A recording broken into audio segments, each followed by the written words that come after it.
জাহাঙ্গীরনগর বিশ্ববিদ্যালয় গড়ে উঠেছে প্রকৃতির কোলে, লেক আর সবুজে ঘেরা মনোরম পরিবেশে।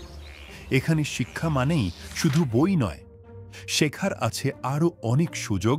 ক্লাসের বাইরে আছে নানা রকম এক্সট্রা কারিকুলার অ্যাক্টিভিটি।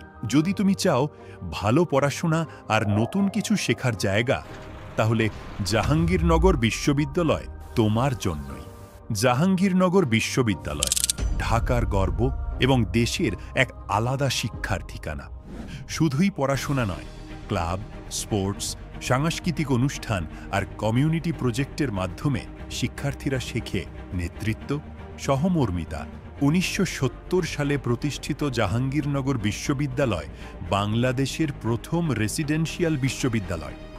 এই ক্যাম্পাস শুধু পড়াশোনার জায়গা নয়, এখানে জন্ম নেয় বিজ্ঞান আর সাহিত্য চেতনা, যা শিক্ষার্থীদের চিন্তাকে করে উন্মুক্ত আর দেখায় নতুন দিক। চারপাশে সবুজ গাছ, লেকের শান্ত জল আর প্রশস্ত খোলা মাঠ, সব মিলিয়ে তৈরি হয়েছে শিক্ষার এক অনন্য প্রাণবন্ত পরিবেশ। এই বিশ্ববিদ্যালয়ের প্রতিটি ডিপার্টমেন্টে ছেলেমেয়ের সংখ্যা প্রায় সমান, তাই সবার জন্য সুযোগ আর পরিবেশ নিশ্চিত।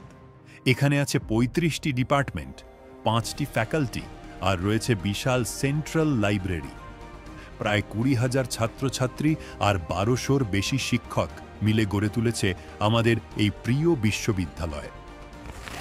জাহাঙ্গীরনগর বিশ্ববিদ্যালয়ের প্রাক্তন শিক্ষার্থীরা আজ বিজ্ঞান, সংস্কৃতি, ক্রীড়ার অঙ্গনে দিচ্ছেন উজ্জ্বল নেতৃত্ব। এখান থেকেই উঠে এসেছেন কিংবদন্তি অভিনেতা হুমায়ুন ফরিদি, জনপ্রিয় মুখ ফারুক আহমেদ আর সজল নূর। ক্রীড়াঙ্গনে জাতীয় গর্ব মুশফিকুর রহিম, গবেষণায় আন্তর্জাতিকভাবে স্বীকৃত বিজ্ঞানী ডক্টর আজম আলী। জাহাঙ্গীরনগর বিশ্ববিদ্যালয়ে ইতিহাস জড়িয়ে আছে চারপাশে, আর প্রকৃতির ছোঁয়া পাওয়া যায় প্রতিটি কোণে। শান্ত লেক, জ্ঞানের ভাণ্ডার সেন্ট্রাল লাইব্রেরি আর বন্ধুদের মিলনক্ষেত্র স্টুডেন্ট ক্যাফেটেরিয়া। জাহাঙ্গীরনগর বিশ্ববিদ্যালয়ের সাংস্কৃতিক প্রাণকেন্দ্র বটতলা, একটি জায়গা যা প্রতিটি শিক্ষার্থীর স্মৃতিতে চিরস্থায়ী হয়ে থাকে। জাহাঙ্গীরনগর ইউনিভার্সিটি, এখানেই শিক্ষার দেওয়াল ভেঙে জন্ম নেয় নতুন চিন্তা আর নেতৃত্ব।